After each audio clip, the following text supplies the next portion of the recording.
Hello, everyone. If you enjoy my channel, please support me with one like, one subscribe, and one share. The day I started giving back.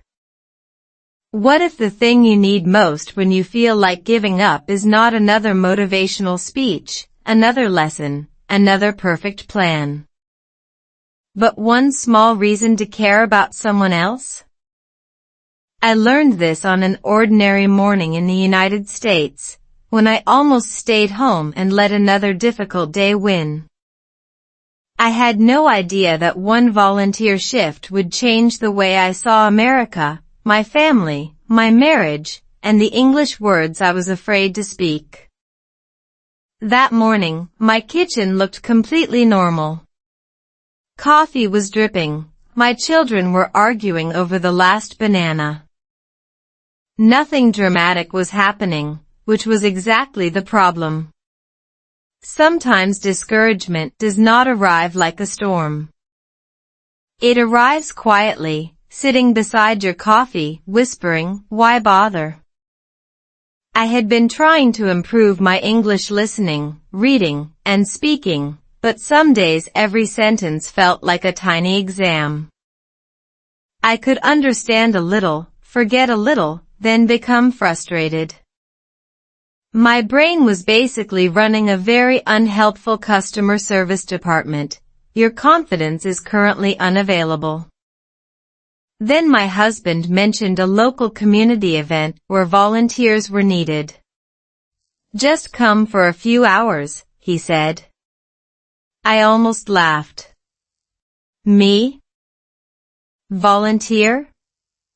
I already had enough dishes, laundry, family responsibilities, and unfinished English practice. But something inside me said, "Go." So I went. The event was simple. People were preparing food, organizing supplies, greeting families, and helping wherever needed. Nobody asked me for perfect English. Nobody handed me a grammar test. A woman smiled and said, "Can you help me with these boxes?" I understood her. I answered, "Sure." 2 simple words.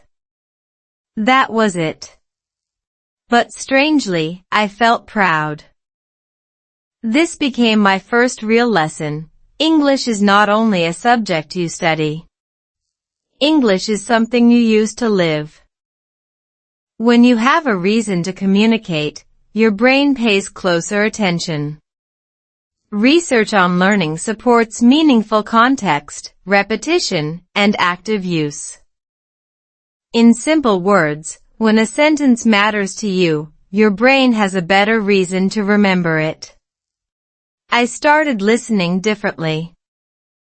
Instead of thinking, "I need perfect English," I thought, "I need to understand this person."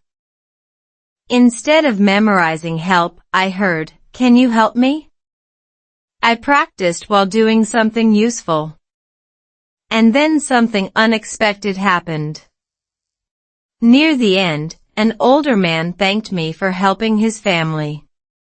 His words were simple, but his expression stopped me. I wondered how many Americans volunteer not because they have extra time, but because helping others gives their own lives meaning. I went home feeling lighter. But I did not know this small experience was about to reveal something bigger about American culture, and something uncomfortable about my marriage. A small act, a different feeling. The strange thing about helping other people is that you sometimes walk in thinking you are the one doing the helping. And you walk out wondering who actually helped whom. That was exactly what happened to me after my first volunteer day in the United States.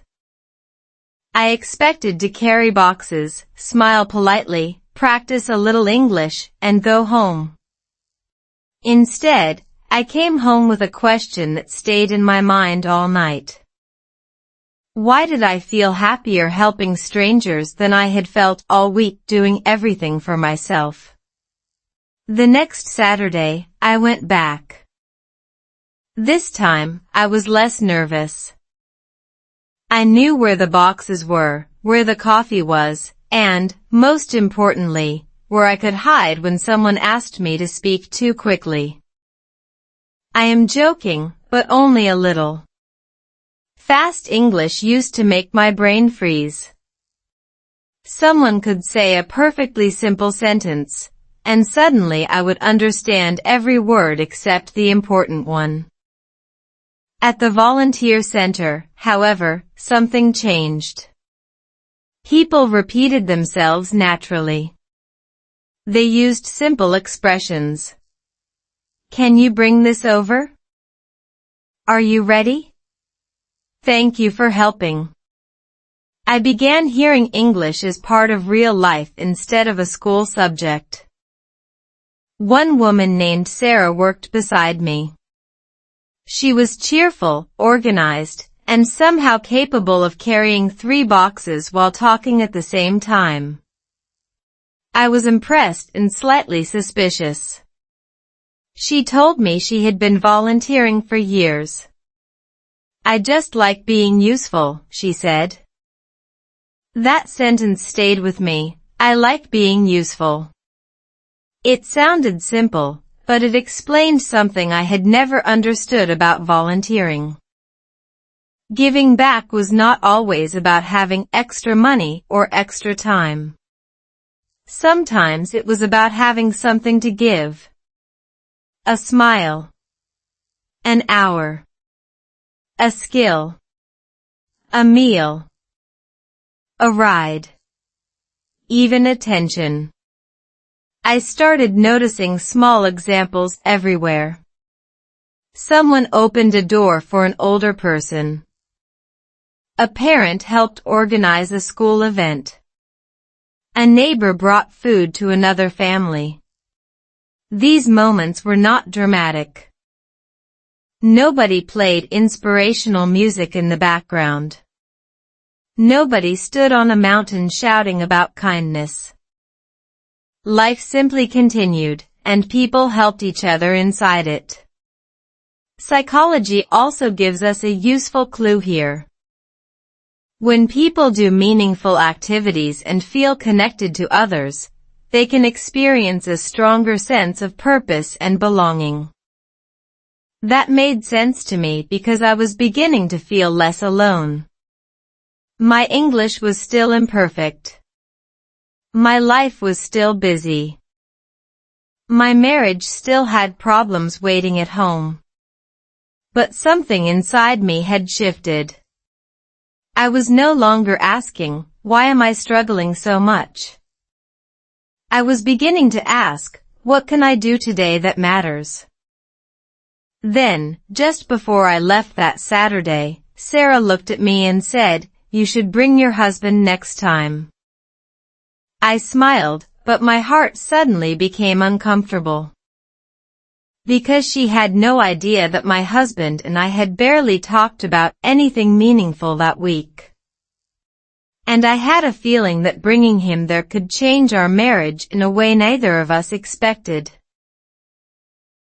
Why Americans volunteer.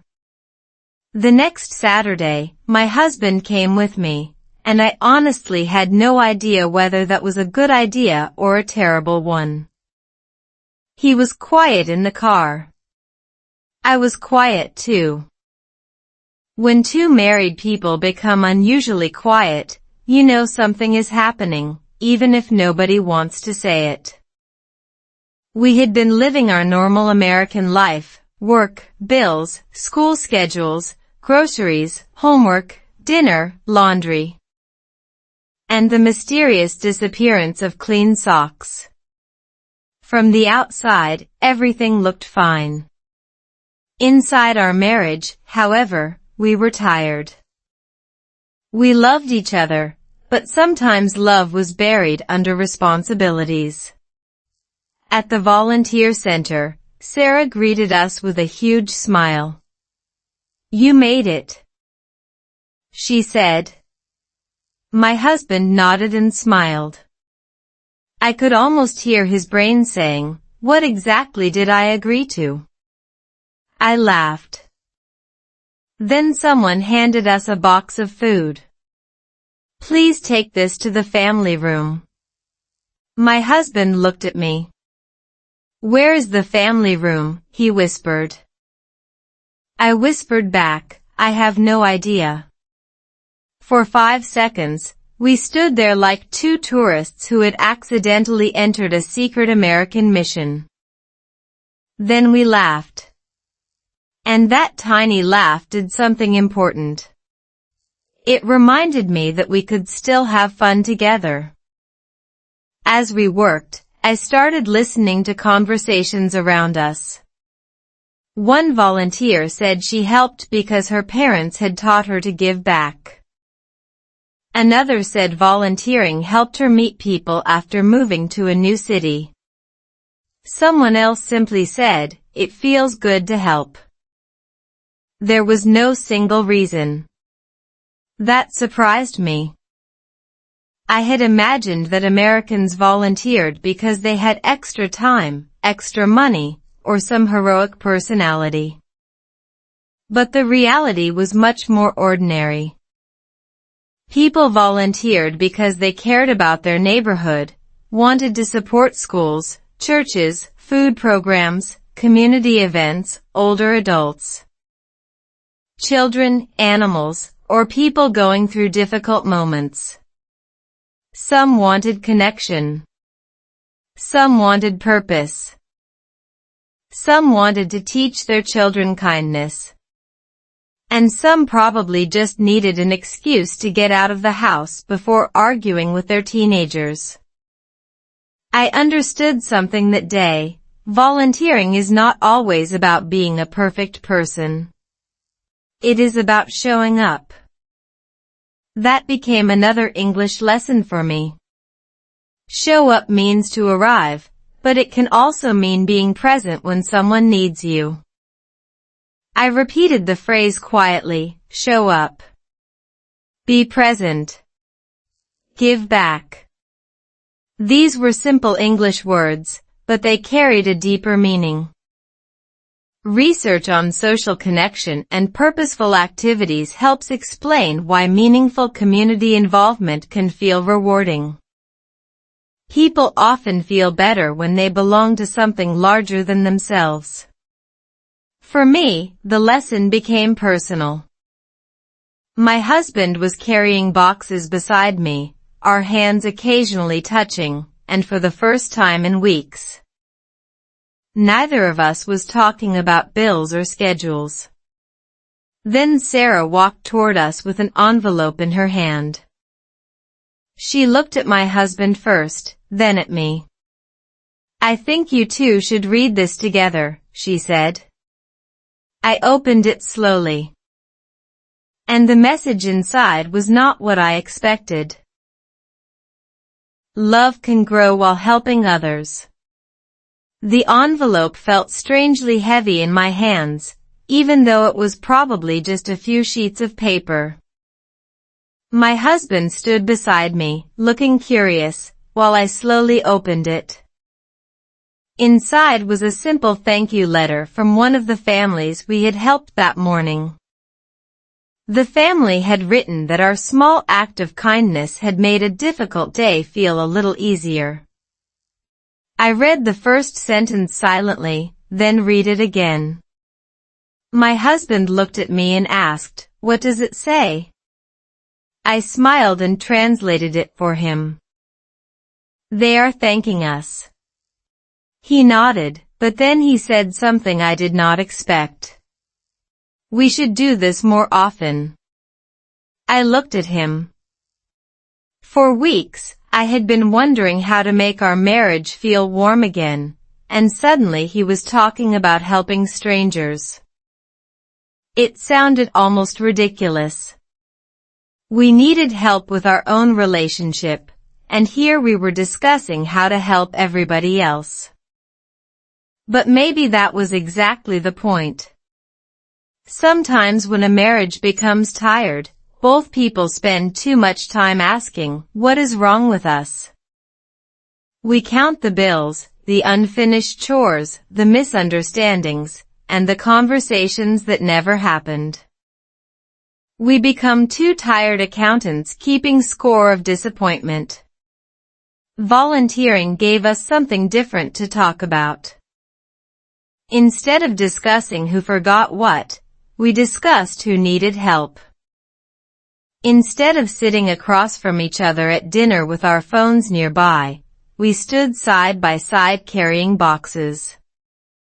Instead of trying to fix our marriage with one dramatic conversation, we began sharing small moments again. One afternoon, my husband struggled with a large box. I laughed and said, "Need help?"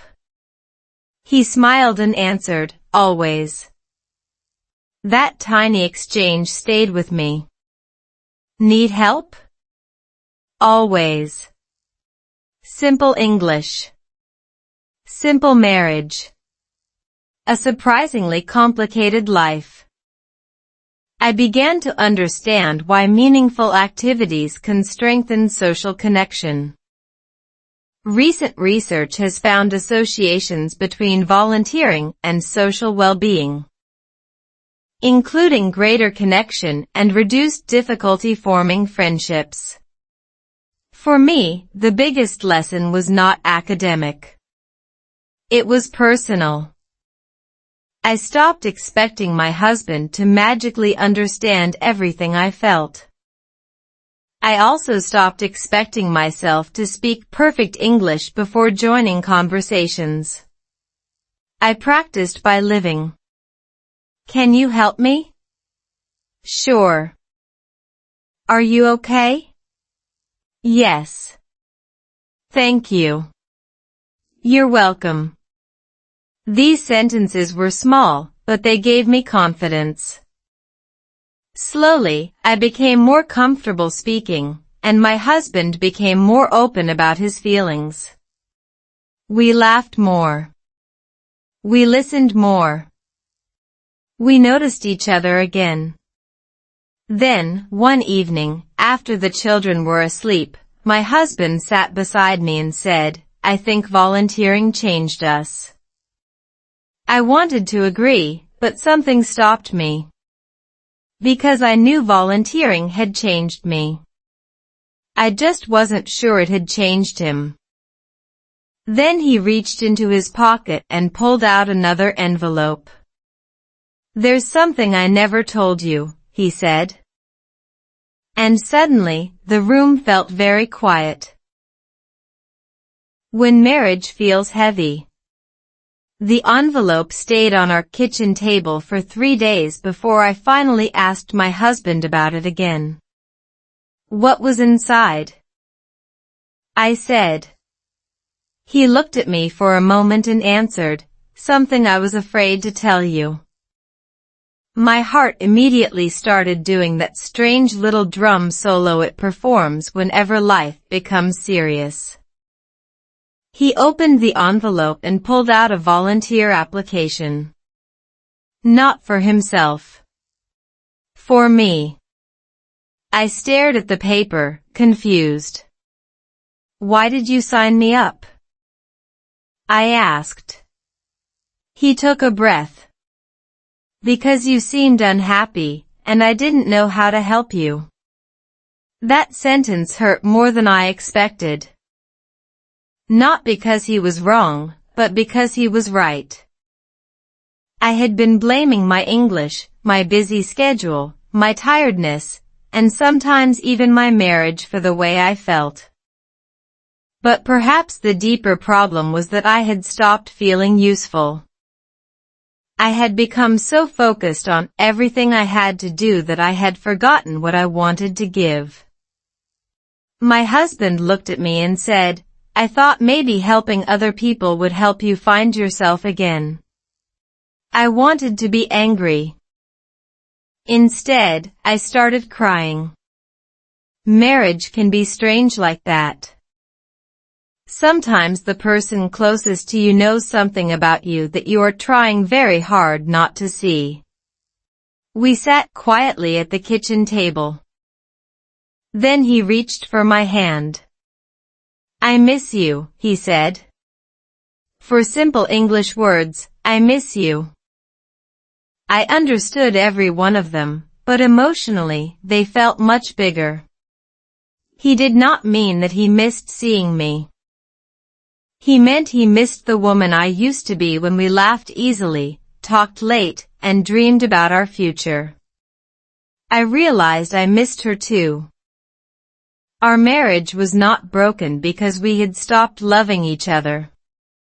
It was tired because life had become louder than our love. Work was loud. Bills were loud. Parenting was loud. Even our phones seemed to have opinions.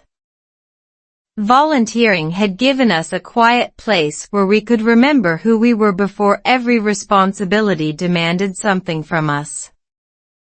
I began practicing a simple English phrase, I am here.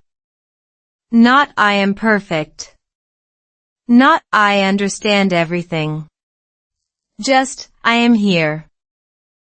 I used it with volunteers. I used it with my children. Eventually, I used it with my husband. I am here. Tell me what you need. That sentence changed our conversations. We started listening instead of defending. We started asking instead of assuming. And slowly, the tension between us became smaller. The surprising part was that our children noticed. One evening, our daughter asked, "Are you two happy again?" My husband and I looked at each other. We laughed, but neither of us answered immediately. Because we were not completely healed yet. We were still learning. Still trying. Still showing up. But then our daughter said something that made both of us go silent. I want to volunteer with you next time. I looked at my husband. He smiled. And suddenly, I realized our children were about to teach us the next lesson. Our children learn by watching. The following Saturday, our children came with us, and I discovered something that adults often forget. Children listen to what we say. But they remember what we do. My daughter walked into the volunteer center holding my hand, while my son followed behind carrying a tiny backpack that contained 3 snacks. 2 toy cars, and absolutely nothing useful. He looked at the boxes around us and asked, "Mom, what are we doing?" I smiled and said, "We are helping people." He thought for a second and asked, "Do they pay us?" I almost laughed. No. He looked genuinely confused. Then why are we doing it? That question followed me for the rest of the day. Why do we help when nobody pays us? Why do we give our time when we could be resting? Why do we care about people we may never see again? I realized my children were asking the same question many adults quietly ask. And the answer was not complicated. Sometimes we help because being useful feels good. Sometimes we help because someone helped us before. Sometimes we help because we want our children to grow up knowing that a community is not just a place where you live. It is a place where you participate. That day, my daughter helped organize small packages of food. My son handed napkins to an elderly woman and proudly announced, "I am helping." His English was simple, but his smile was enormous. I watched him and thought about my own English journey. I used to believe speaking English meant producing perfect sentences. But my children were showing me something different. Communication is not a performance. It is connection. When my son said, "I am helping," nobody cared whether his grammar was perfect. Everyone understood his heart. I started using that idea in my own practice. Instead of memorizing long vocabulary lists, I listened for useful phrases connected to what I was actually doing. Can I help? Where should I put this? Who needs this? Thank you for coming. That was kind of you. I repeated them naturally, sometimes quietly, sometimes with my children. Meaningful repetition made the words easier to remember because they belonged to real moments. Later that afternoon, my husband watched our daughter help another child carry a box. He smiled and said, "She gets it." I knew exactly what he meant. She was learning something no worksheet could fully teach. She was learning that kindness is an action. On the drive home, the children talked non-stop about the people they met. My daughter asked when we could volunteer again. My son said he wanted to help everybody. I smiled from the front seat, but then my husband became unusually quiet. After a few minutes, he said, "There is something else I want our children to understand." I turned toward him. "What?" He looked out the window and answered, "Helping others is important, but they also need to understand why people need help in the first place." That sentence opened a completely different conversation about American communities, family responsibility, and the culture of giving back. And I was not prepared for what he told the children next. The American culture of giving back. My husband turned around in his seat and asked our children a simple question: what makes a community strong? My son immediately said, "Pizza." My daughter said, "People helping each other." We all laughed, but her answer stayed with me. In the United States, I had started noticing something I had previously overlooked. Community life is often built through small acts of participation. People volunteer at schools, food banks, libraries, animal shelters, neighborhood events, youth programs, hospitals, parks, and local organizations. The reasons are different, but the basic idea is surprisingly simple. People give something they have. Time, energy, skills, attention, sometimes money, sometimes just a Saturday morning. I began to understand the phrase "give back." It does not always mean returning something to the exact person who helped you.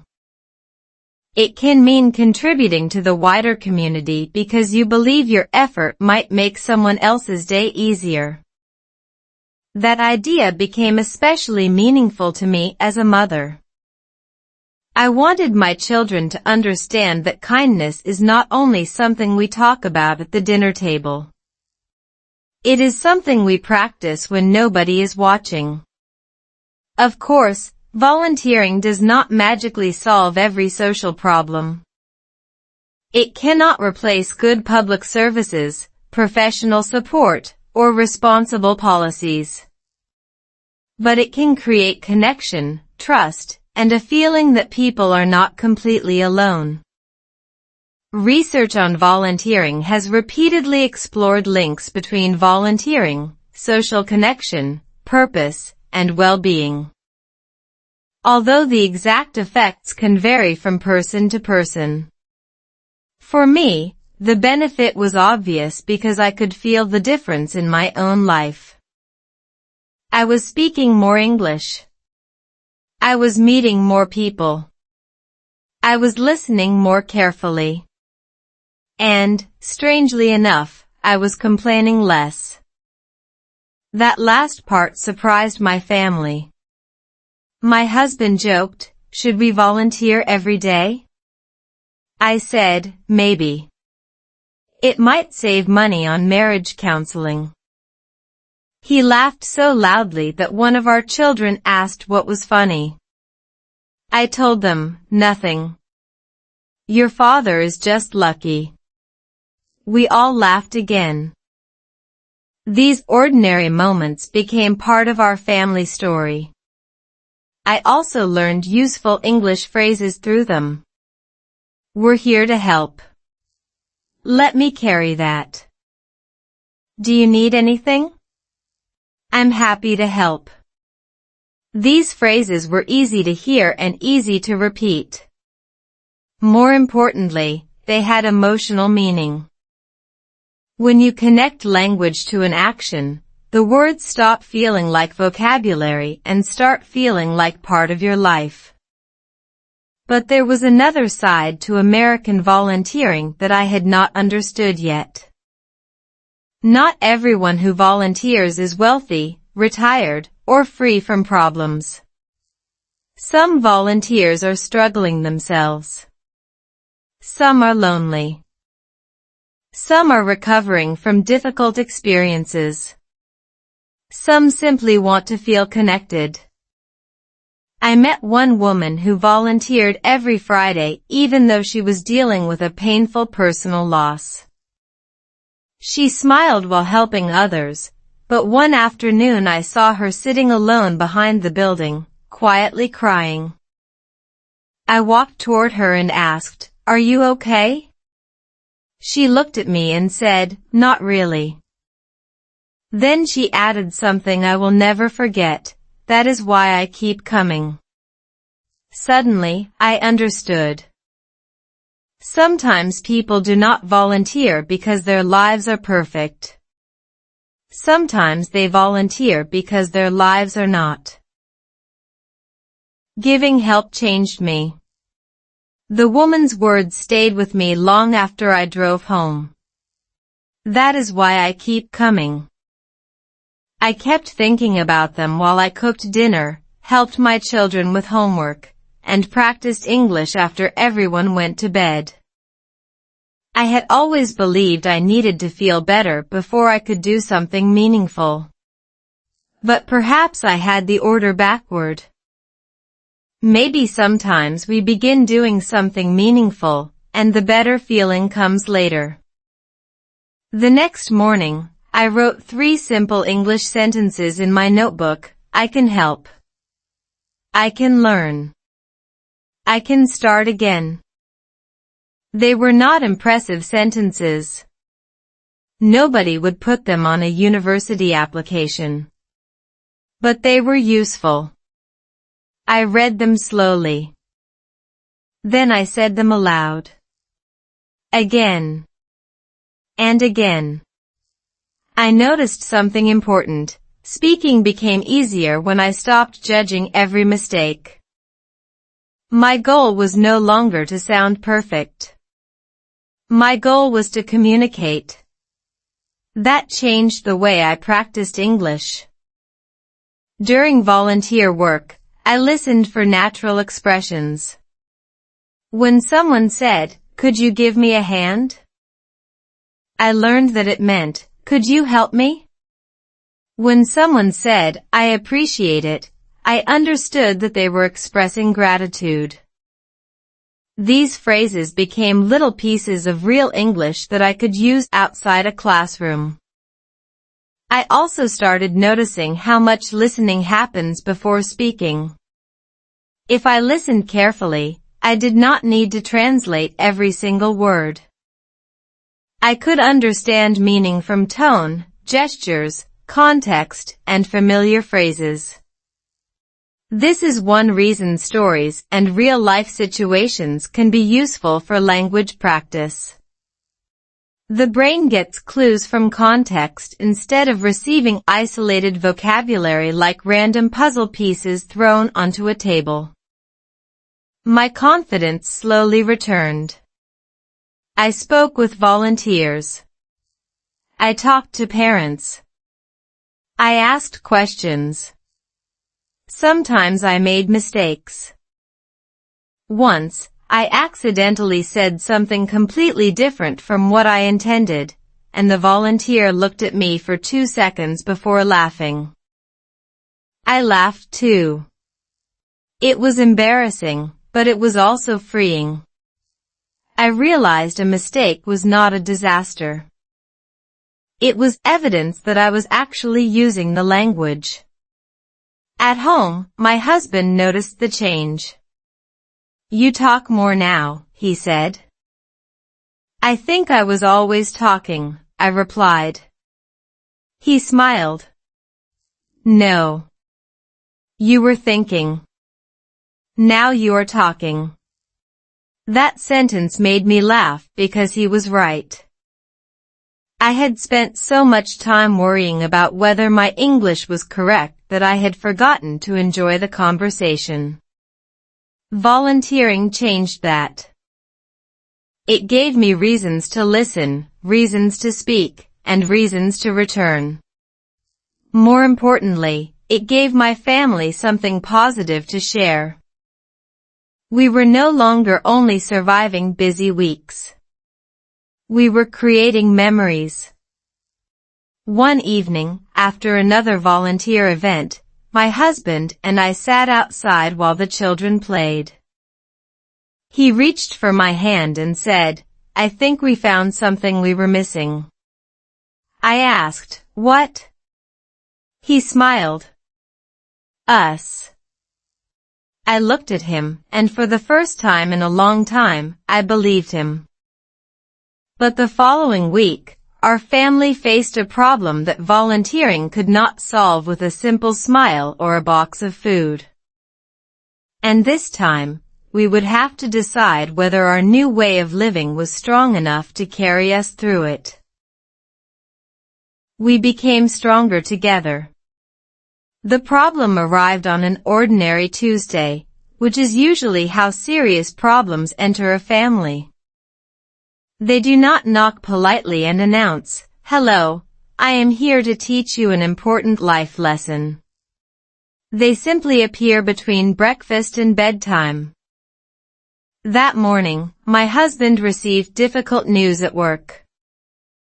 Nothing dramatic happened in the room, but I could see his face change while he read the message on his phone. He put the phone down and said, "We need to talk tonight." My stomach dropped. For a few seconds, every old fear returned. Money. Bills. The children. Our future. I wanted to panic, but I remembered something I had learned from volunteering. First, show up. So that evening, we sat together at the kitchen table. We did not pretend everything was fine. We talked honestly about our worries and what we could control. My English was not perfect. My husband did not have perfect answers. Our family certainly did not have a perfect plan. But something was different now. We were facing the problem together instead of silently carrying it alone. I said, "We will figure this out." My husband looked at me and smiled. "Together?" he asked. I answered, "Together." That word became our little family promise. The next few weeks were uncomfortable. We had to reduce some expenses. We changed our schedule. My husband spent more time searching for opportunities, while I took on a few additional responsibilities at home. The children noticed that we were worried, so we explained the situation in simple language. We did not give them every adult detail, but we taught them something important. Difficult seasons are part of life. And families can respond with honesty, patience, and teamwork. We continued volunteering, but now the meaning felt different. We were not volunteering because our lives were easy. We volunteered because we wanted to remain connected to something bigger than our own problems. One Saturday, my husband almost skipped the volunteer event because he had an important appointment. I told him, "You should go do what you need to do. I'll take the kids." He looked at me and said, "No. I want to come."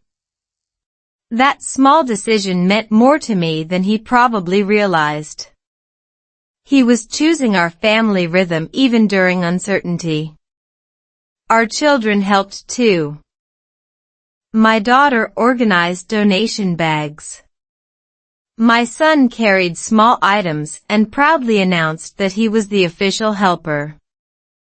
Nobody had given him that title, of course, but he accepted the promotion immediately.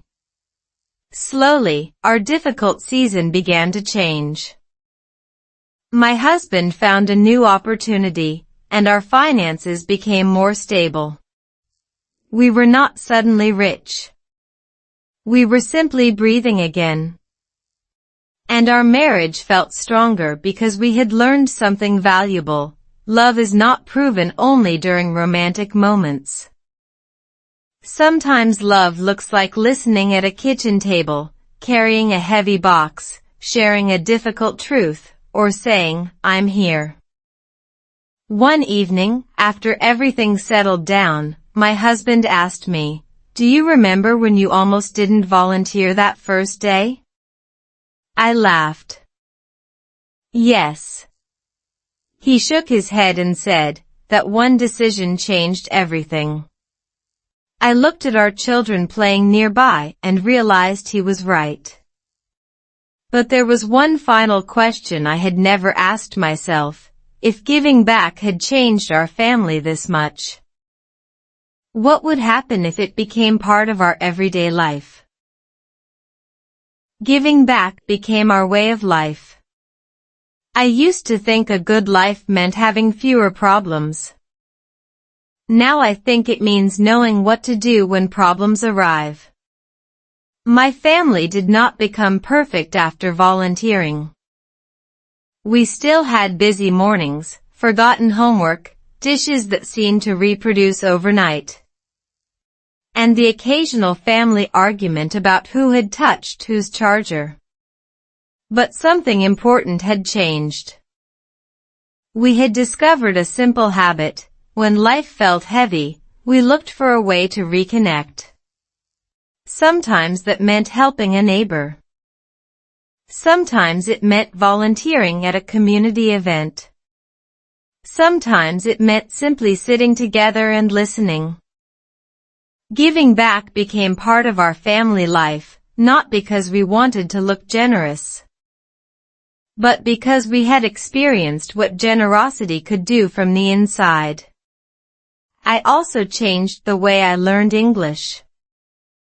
I stopped treating English as a mountain I had to climb before I could enjoy my life. Instead, I treated it as a tool I could use while living. I listened to conversations. I repeated useful phrases. I read short stories. I spoke even when I knew I might make mistakes. My favorite sentence became, "I'm still learning." It was simple, honest, and powerful. "I'm still learning" meant I did not have to be perfect today. I only had to keep going. My children started using the same idea.